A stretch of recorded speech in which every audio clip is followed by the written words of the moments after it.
flour and had a live yeast, and I made bread. And Alan was a baby, and he didn't have any, well, he was on, I had to wean him because I got pregnant with Clifford, and we didn't have any milk for him, but the little store right next to us let us have a can of milk a day. It was 7 cents a can. And when he got back to work, why, we paid it off. But it was rough. Things were bad. There was riots here in Salt Lake. They had riots and all kinds of things going on, but we tried to steer clear of them so we didn't get involved. But then he went out into South Jordan and thinned beets.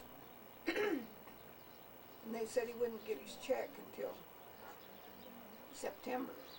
And this was when the beets were just coming up in May.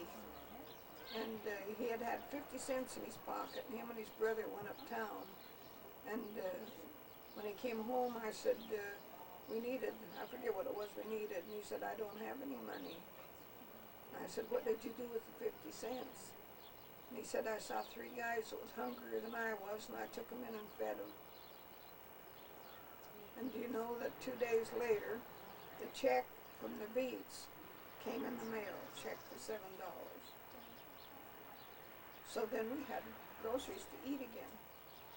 But it went on that way for about, I guess 5 years, until after Roosevelt got in, and we got these work projects going to where then they could make a little bit of money and live. But that was the worst part of the Depression for us. Were you able to, like, with your limited funds, were you able to, like, go to any movies, or what were you able to do? We couldn't do anything. We was tied right at home. We didn't have the money to do anything. Couldn't go to movies. We didn't have a radio. And we couldn't afford the newspaper. And so we just lived. Did you have, like, a deck of cards to play, like? Oh, we played cards. We had some decks of cards, and we played cards. But that was the only entertainment we had, was playing cards. And sometimes old people would come in and we'd have some wieners and sauerkraut or something like that, a small amount.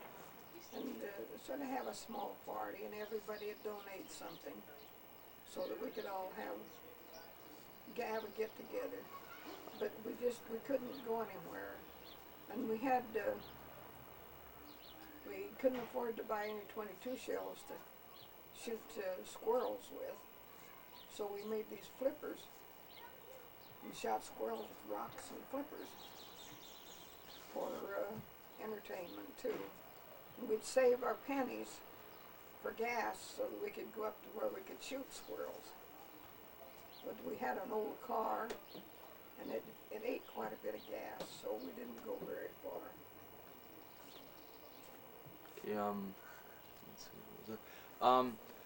When the government started, when, like, World War I came around, and the government started to ask for things from the homes, were you able to donate anything? Well, World War I, we weren't there. I was only 2 years old then.